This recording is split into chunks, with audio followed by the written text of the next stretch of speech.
سب سے پہلے اللہ رب العالمین نے سورہ یاسین کے اندر قرآن مجید کے مقصد کو بتایا کہ قرآن مجید کو نازل کیوں کیا گیا، اتارا کیوں گیا۔ تو قرآن مجید کا مقصد اللہ تبارک و تعالیٰ فرما رہا ہے علی صراط مستقیم، لوگوں کو صحیح راستے پر چلانے کے لیے، لوگوں کو صحیح راستہ دکھانے کے لیے قرآن مجید کو نازل کیا گیا، اتارا گیا۔ اور اللہ نے فرمایا کہ لِتُنذِرَ قَوْمًا مَا أُنذِرَ آبَاؤُهُمْ فَهُمْ غَافِلُونَ، تاکہ یہ قرآن لوگوں کو ڈرائے اور تمہارے آبا و اجداد میں سے جو غفلت میں ہیں، جو سستی میں ہیں، جن کو علم نہیں ہے، تاکہ یہ قرآن آ کر ان کو سمجھائے، ان کو ڈرائے اور بتائے کہ دیکھو صحیح راستہ کیا ہے۔ تو قرآن کے نازل ہونے کا مقصد یہ ہے کہ جو لوگ گمراہی میں ہیں، جو لوگ صحیح راستے سے ہٹے ہوئے ہیں، صحیح راستے سے بھٹکے ہوئے ہیں، ان کو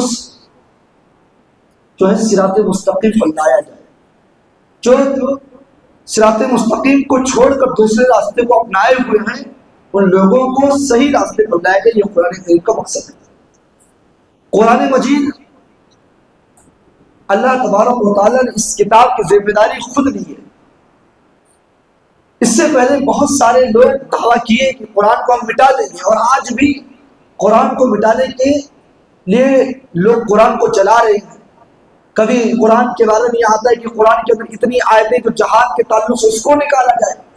کبھی قرآن کو مٹانے کے لیے پیروں سے رودا جاتا ہے، لیکن اس کے باوجود یہ قرآن 7 سال 8 سال 10 سال 15 سال کے بچوں کے سیروں میں محفوظ ہو جاتا ہے۔ اور یاد رکھو، قرآن کے تعلق سے ایک جملہ نوٹ کر لو کہ قرآن پڑھنا کافی نہیں ہے، قرآن سننا کافی نہیں ہے۔ ہم نے سن لیا ایک پارہ، یہ سننا کافی نہیں ہے۔ جب تک کہ آپ اس قرآن کو سننے کے بعد، پڑھنے کے بعد، سمجھنے کے بعد اس پر عمل نہ کریں، تب تک آپ کے لیے قرآن کافی نہیں ہے۔ اور اگر ہم قرآن کو پڑھتے ہیں، عمل نہیں کرتے ہیں، قرآن کو پڑھتے ہیں اور عمل نہیں کرتے ہیں، تو یاد رکھیے جو 19 پارے میں میں نے آیت کی تفسیر کرتے ہوئے کہی تھی بات، وقال رسول یا رب ان قوم اتخذوا هذا القرآن مہجورا، کہ قیامت کے دن اللہ کے نبی صلی اللہ علیہ وسلم ان شخص کے لیے، ان لوگوں کے لیے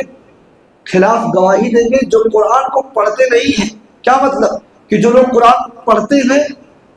اور عمل نہ کرتے ہوں۔ جیسے کہ آپ قرآن پڑھتے جا رہے ہیں، ہر دن آپ قرآن پڑھتے ہیں، لیکن پڑھنے کے بعد عمل نہیں کرتے۔ آپ کے سامنے واقیم الصلاۃ کی آیت آ رہی ہے، وآتوا الزکاۃ کی آیت آ رہی ہے، آپ کے سامنے وَرْكَعُوا مَعَ الرَّاكِعِينَ آ رہا ہے، اس کو آپ پڑھتے جا رہے ہیں اور آپ پڑھنے کے باوجود مسجدوں میں آپ سجدہ نہیں کرتے، پڑھنے کے باوجود آپ زکوٰۃ ادا نہیں کرتے، پڑھنے کے باوجود آپ رکوع نہیں کرتے، پڑھنے کے باوجود آپ جو ہے اس قرآن پر عمل نہیں کرتے ہیں، صرف آپ کی زبانی بات ہے، تو یاد رکھیے صرف زبان سے پڑھ لینا کافی نہیں ہے، بلکہ اس قرآن پر عمل کرنا بھی ضروری ہے، اور اس کے فائدے بھی ہیں۔ اگر آپ پڑھ کر عمل کریں گے تب آپ کی زندگی اخروی زندگی کے لیے آسان ہوگی۔ اللہ تبارک و تعالیٰ ایسے لوگوں کو بخشنے کا وعدہ کیا ہے۔ اور قرآن کی فضیلت کے تعلق سے ایک بات ہم عرض کر دیں کہ یہ رمضان کا جو مہینہ چل رہا ہے، چاہے آپ تراویح کی نماز پڑھیں، اس میں قرآن سنیں، یا تنہا نماز پڑھیں، یا تنہا قرآن پڑھیں، یا غیر رمضان میں آپ قرآن پڑھیں، یہ قرآن ایسی کتاب ہے، دنیا کی کوئی کتاب ایسی نہیں کہ جو اللہ کے یہاں جا کر سفارش کرے گی۔ یہ قرآن، اللہ کی یہ کتاب اپنے پڑھنے والوں کے لیے سفارش کرے گی۔ قیامت کا دن ہوگا، جس روزے کو آج ہم رکھ رہے ہیں، قیامت کے دن یہ روزہ اللہ تعالیٰ کے بارگاہ میں حاضر ہوگا، اور اللہ تعالیٰ سے عرض کرے گا، اللہ اس بندے کو ہم نے دل کے اندر کھانے پینے سے منع کر دیا تھا، اور گندے شہوتوں سے منع کیا تھا، بری چیزوں سے منع کیا تھا، اور یہ بندہ دل میں کھانے پینے سے رکا رہا، اے اللہ میری سفارش قبول کر لے، اس بندے کو معاف کر دے۔ اور قرآن خاموش نہیں بیٹھے گا، قرآن بھی اللہ کے یہاں آئے گا، اللہ کے پاس آئے گا، اور اللہ تعالیٰ سے عرض کرے گا، اے اللہ اس بندے کو میں نے رات میں سونے سے منع کر دیا تھا،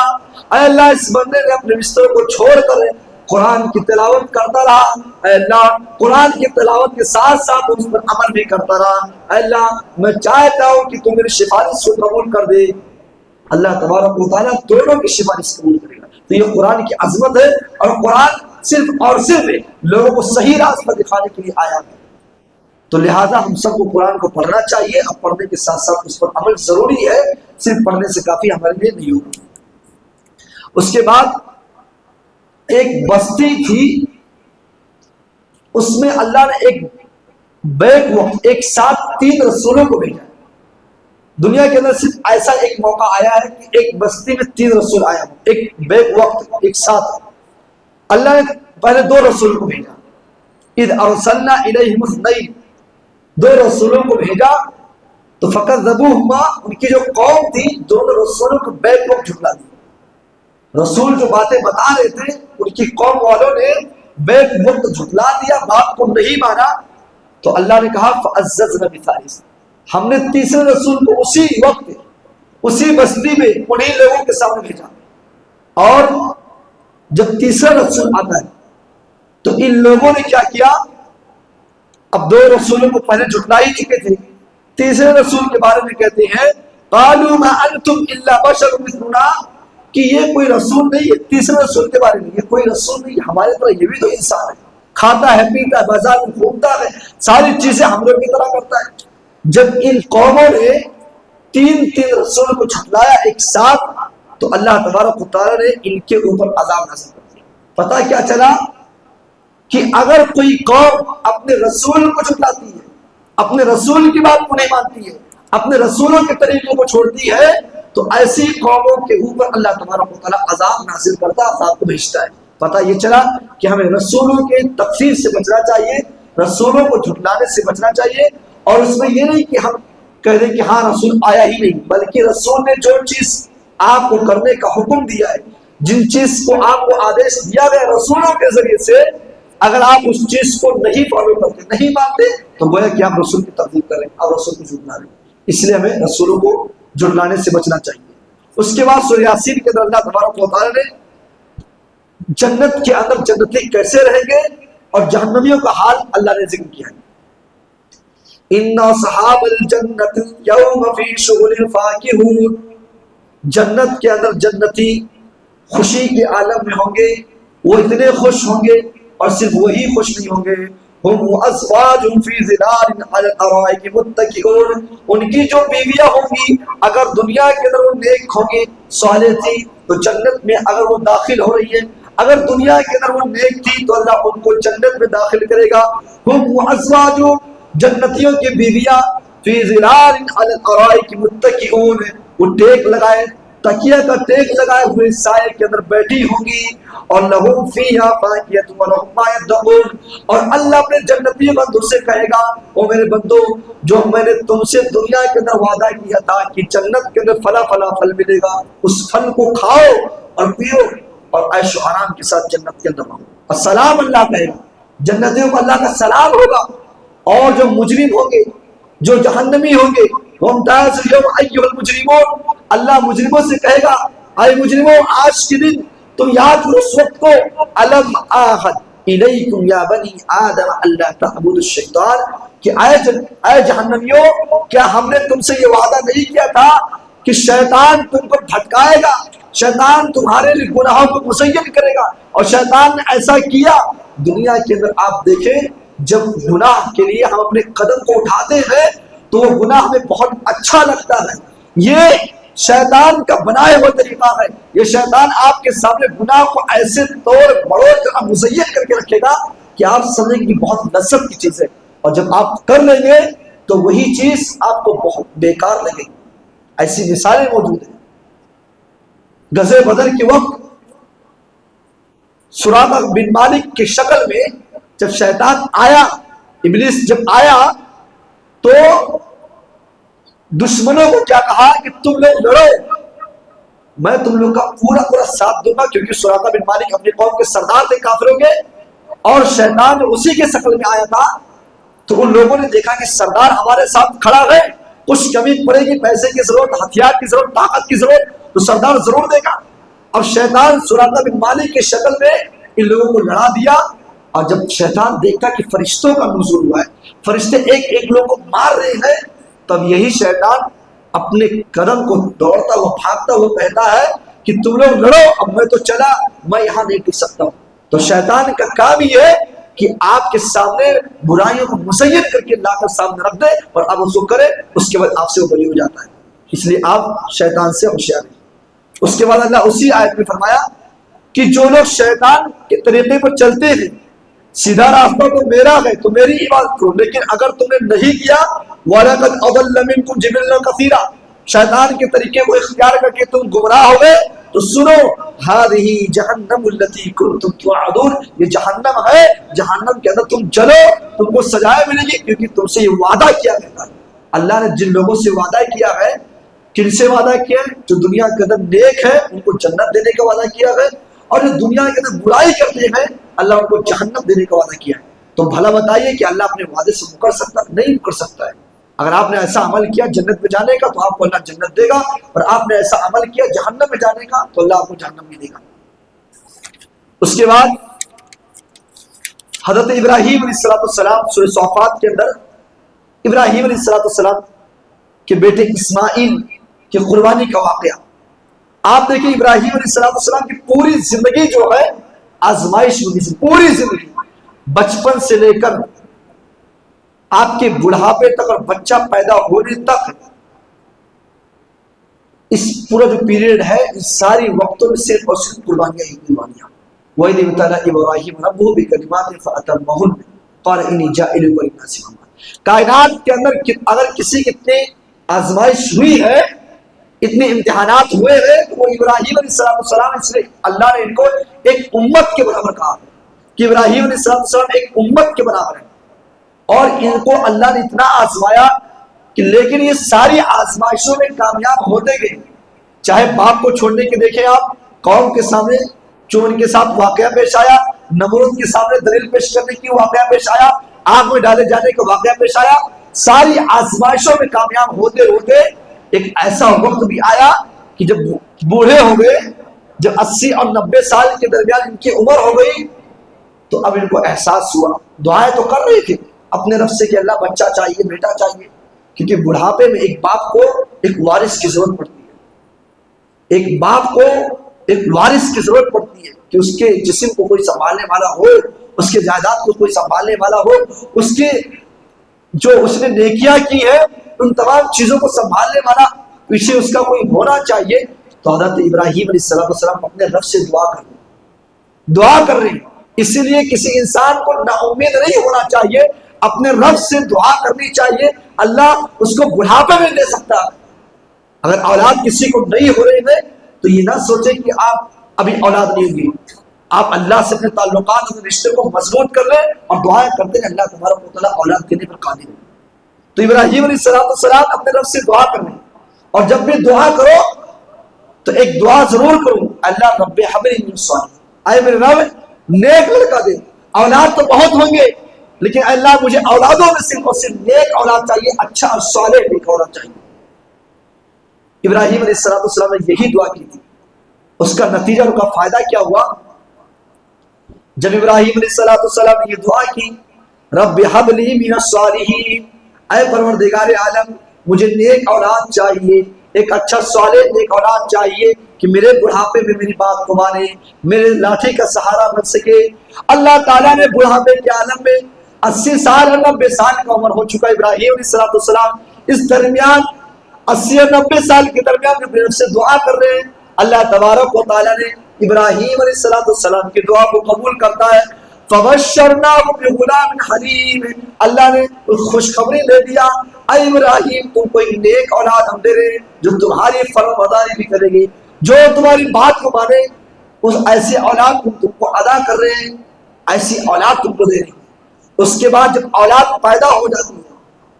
80 سال اور 85 سال 90 سال کے درمیان میں ایک اولاد پیدا ہو رہی ہے. ابراہیم علیہ السلام ابھی تو آزمائش چلی ہی تھی کہ 80 سال تک 85 سال تک 90 سال تک کوئی اولاد نہیں ہوا, لیکن جب اولاد ہوئی تو تھوڑا سا اولاد اسماعیل علیہ السلام چلنے کے قابل ہوئے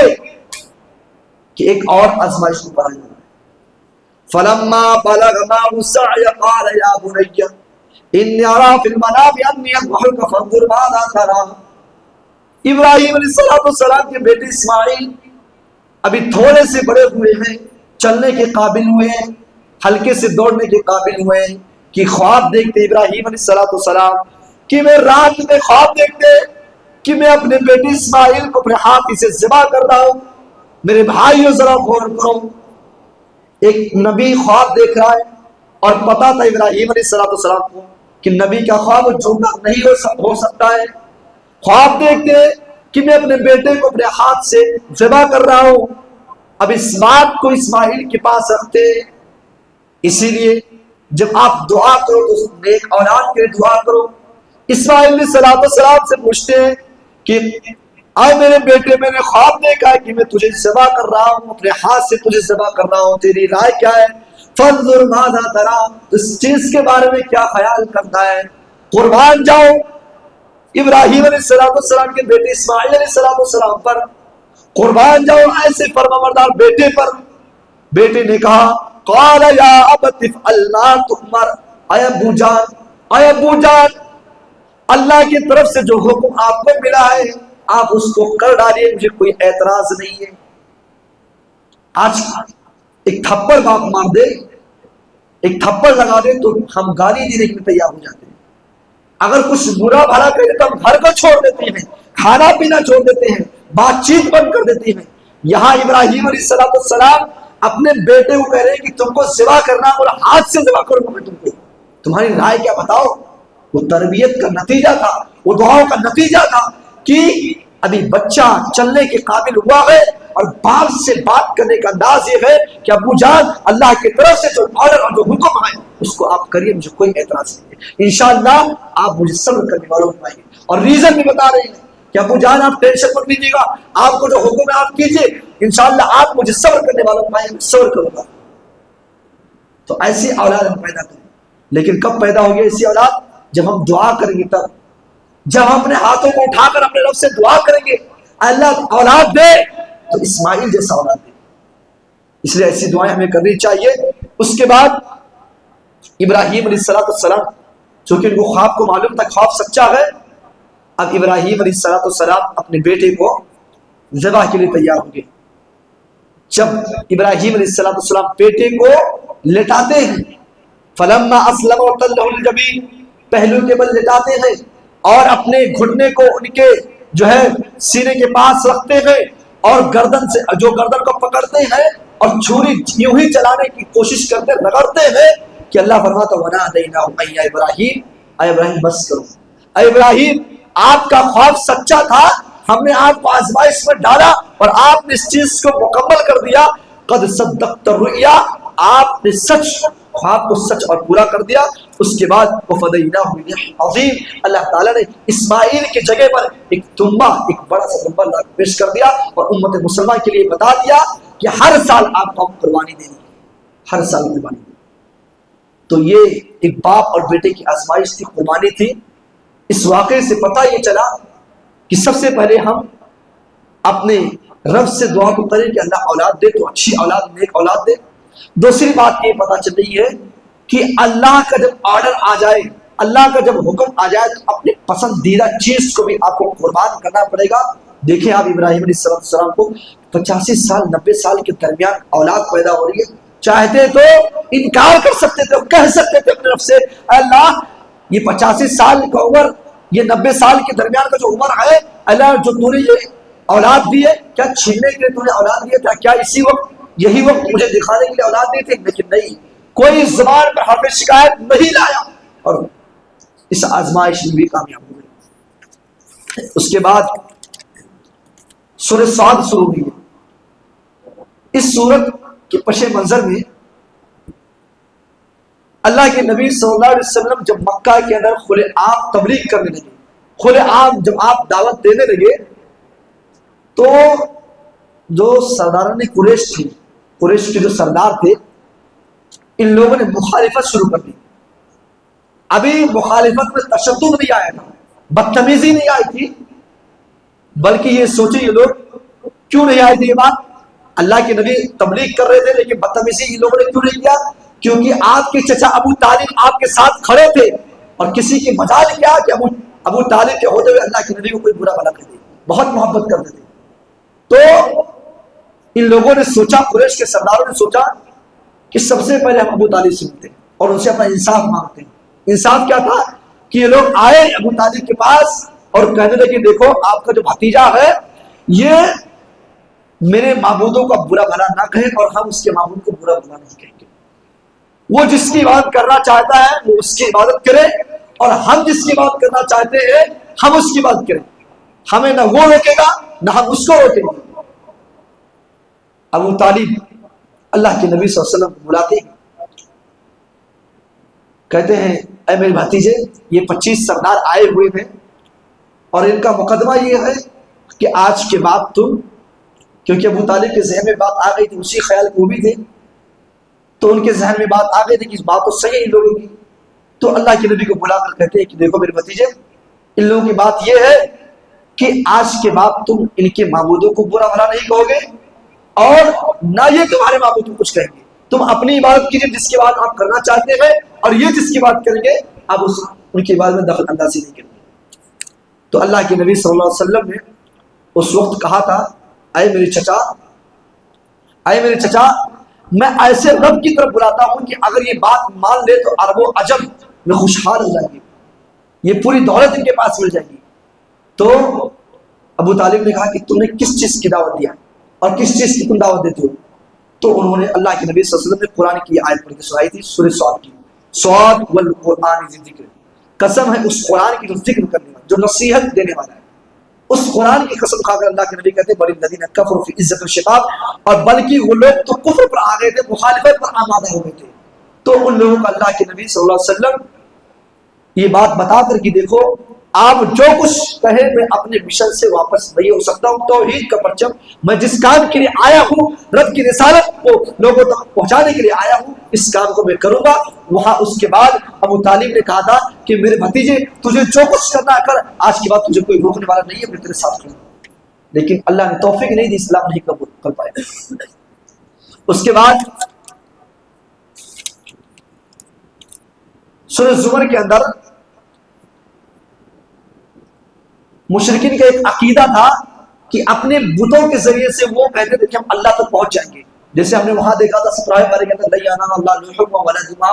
ولكن ينال التقوى منكم، کہ وہ لوگ یہی سوچتے تھے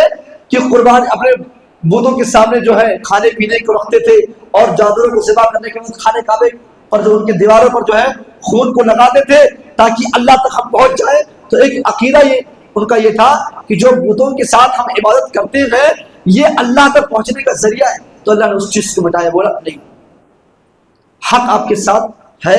اِنَّا أَنزَلْنَا إِلَيْكَ الْكِتَابَ بِالْحَقِّ، یہ جو قرآن ہے نا ہم نے قرآن کو آپ کے سامنے حق کے ساتھ نازل کیا ہے، اتارا ہے، فَاعْبُدِ اللَّهَ مُخْلِصًا لَهُ الدِّينَ، تو دین کو خالص کرتے ہوئے اپنے رب کی عبادت کیجئے، اور آپ جس کو پکارتے ہیں مَا نَعْبُدُهُمْ إِلَّا لِيُقَرِّبُونَ إِلَى اللَّهِ زُلْفَىٰ، آپ جس کی عبادت کرتے ہیں وہ اللہ تک، جو بتوں کی آپ پوجا کرتے ہیں یہ آپ کو، یہ بت آپ کو آپ کے رب تک قریب نہیں کر سکتے ہیں، آپ اپنی نیکیوں کا وسیلہ دے سکتے ہیں، آپ اپنے نیکیوں کا، آپ نے کوئی نیک عمل کیا اس کا وسیلہ آپ دے سکتے ہیں، اپنے رب سے ڈائریکٹ مانگ سکتے ہیں، لیکن بتوں کی جو آپ وسیلہ سمجھتے ہیں کہ اس بت کی عبادت کریں گے تب جا کر ہم اللہ تعالیٰ کے قریب ہوں گے، تو یہ تمہارا عقیدہ باطل ہے۔ اور ایسے لوگوں کے لیے اللہ فرماتا ہے ان اللہ لا یہدی من هو کاذب کفار، کہ ایسے لوگوں کو اللہ ہدایت نہیں دیتا اور یہی لوگ جھوٹے ہیں اور کافر ہیں۔ اس کے بعد اللہ تبارک و تعالیٰ نے 24 پارے کی پہلی ہی آیت میں فرمایا کہ سب سے بڑا ظالم کون ہے، سب سے بڑا ظالم کون ہے، ظلم کرنے والا کون ہے، فمن اظلم مما كذب على الله وكذب بالصدق، کہ جو اللہ پر جھوٹی بات کرتا، جو اللہ پر جھوٹی بات کرتا، اللہ کو جھٹلاتا ہے، اس سے بڑا ظالم کوئی نہیں ہے۔ اللہ نے جو بات آپ کی طرف نازل کیا ہے، شریعت کی جو نبی نالج ہمارے سامنے ہے، اگر ہم اس کو جھٹلاتے ہیں اور اللہ پر جھوٹی بات کرتے ہیں کہ اللہ نے جو چیز نازل کی ہے صحیح نہیں ہے، طریقہ غلط ہے، تو ہم اللہ رب العالمین جھوٹی بات کر رہے ہیں اور ہم سے بڑا ظالم کوئی نہیں۔ آج دیکھیں کتنے شریعت کے معاملے میں کتنا چٹکلے بنائے جاتے ہیں، کتنے مذاق اڑائے جاتے ہیں. اسی لیے اللہ نے اپنے نبی سے کہا تھا وَلَئِن سَأَلْتُمْ لَيَقُولُنَّ إِنَّمَا كُنَّا نَخُوضُ وَنَلْعَبُ کہ اے نبی ان سے آپ پوچھیں کہ یہ ان کی زندگی کا مقصد کیا ہے، تو یہ آپ کو یہی کہیں گے کہ یہ دنیا کھیل اور تماشا ہے. یہ جو مذاق کرتے ہیں اگر آپ پوچھیں تو یہ یہی کہیں گے ہم تو کھیل اور تماشا کر رہے ہیں. تو اللہ نے کہا قُلْ أَبِاللَّهِ وَآيَاتِ رَسُولِهِ إِن كُنتُمْ تَسْتَهْزِئُونَ کہ اے نبی آپ ان سے کہہ دیجئے کیا تم کو مذاق اڑانے کے لیے، جھوٹی بات کرنے کے لیے رسول ہی ملا، اللہ ہی ملا، قرآن کی آیتیں ہی ملی؟ تو ایسے لوگوں کے لیے دردناک عذاب ہے جو اللہ تبارک و تعالیٰ پر جھوٹی بات کرتے ہیں. اس کے بعد ان لوگوں کا ذکر ہے جو جنت میں جائیں گے اور جو جہنم میں جائیں گے. ایک گروہ جو جہنم میں جائیں گی، جہنم کے دروازے پر ان کا حال کیا ہوگا، فرشتہ ان کے ساتھ کیا کرے گا، اس کو اللہ نے ذکر کیا. وَسِيقَ الَّذِينَ كَفَرُوا إِلَىٰ جَهَنَّمَ زُمَرًا او لوگوں اس وقت کو یاد کرو جب کافروں کو، جب ناشکروں کو، جو انکار کرنے والوں کو جہنم کے دروازے پر گروہ در گروہ جماعت میں لایا جائے گا، ٹولیوں میں لایا جائے گا. حَتَّىٰ إِذَا جَاءُوهَا فُتِحَتْ أَبْوَابُهَا اور جہنم کے تمام دروازے کو کھول دیا جائے گا. وَقَالَ لَهُمْ خَزَنَتُهَا تو جہنم کو جو دروغہ ہوگا، جو اس جہنم کی نگرانی کرنے والا فرشتہ ہے، وہ ان سے کہے گا، کافروں سے کہے گا، انکار کرنے والوں سے کہے گا، ناشکروں سے کہے گا، جہنمیوں سے کہے گا کہ أَلَمْ يَأْتِكُمْ رُسُلٌ مِّنكُمْ يَتْلُونَ عَلَيْكُمْ آيَاتِ رَبِّكُمْ وَيُنذِرُونَكُمْ لِقَاءَ يَوْمِكُمْ هَٰذَا کہ کیا تمہارے پاس دنیا کے اندر اللہ کا کوئی رسول، کوئی قاصد ڈرانے کے لیے نہیں آیا؟ کیا تمہارے سامنے قرآن کی آیتوں کو نہیں پڑھا گیا؟ اسی لیے آپ کے سامنے جب قرآن کی آیتیں پڑھی جائے، جب اس کے معنی اور مطلب کو بتایا جائے، جب اس کی تفسیر کو بتایا جائے اور آپ نے سن لیا اگر عمل نہیں کیا تو قیامت کے دن یہی افسوس ہوگا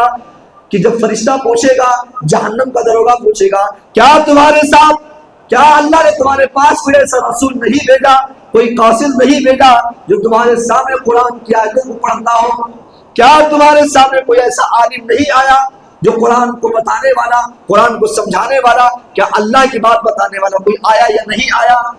تو یہ جواب دیں گے جو جہنمی ہوں گے،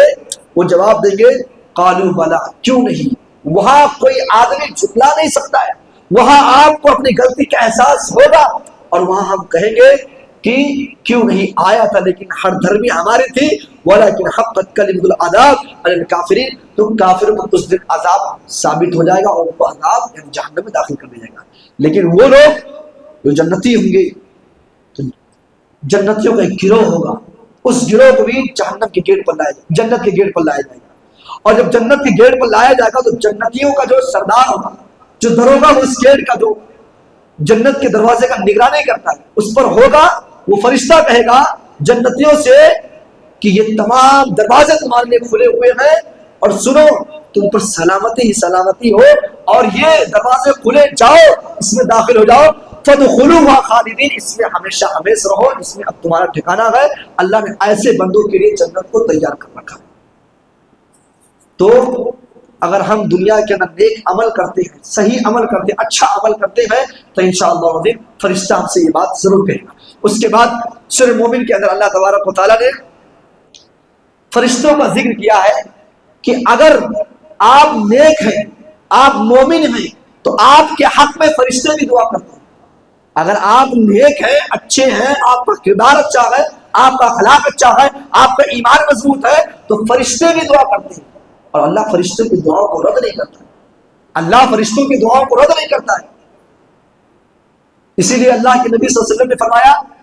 ان لوگوں کے لیے جو مال چاہتے ہیں، جو دولت چاہتے ہیں دنیا کے اندر نا، تو ان لوگوں کے لیے فرمایا کہ ہر دن 2 فرشتے آسمان دنیا پر آتے ہیں اور ان میں سے ایک فرشتہ دعا کرتا ہے اللہم آت منفقا خلفا کہ اللہ جو تیرے راستے میں خرچ کرتے ہیں، اللہ جو تیرے راستے میں دیتے ہیں، ان کے مال کو بڑھا دے، ان کے مال کو اتنا کر دے کہ وہ گمان بھی نہ کر پائے. اور اللہم آت ممسکا تلفا اور جو لوگ مال کو خرچ نہیں کرتے اللہ کے راستے میں، اس مال کو چھین لے. تو اللہ کے نبی کہتے ہیں کہ اللہ تعالیٰ فرشتوں کی دعاؤں کو بھی قبول کرتا ہے. تو اللہ تبارک و تعالیٰ قرآن کریم کے اندر کہہ رہا ہے کہ دیکھو اگر تم نیک ہو، اگر تم اچھے اخلاق کے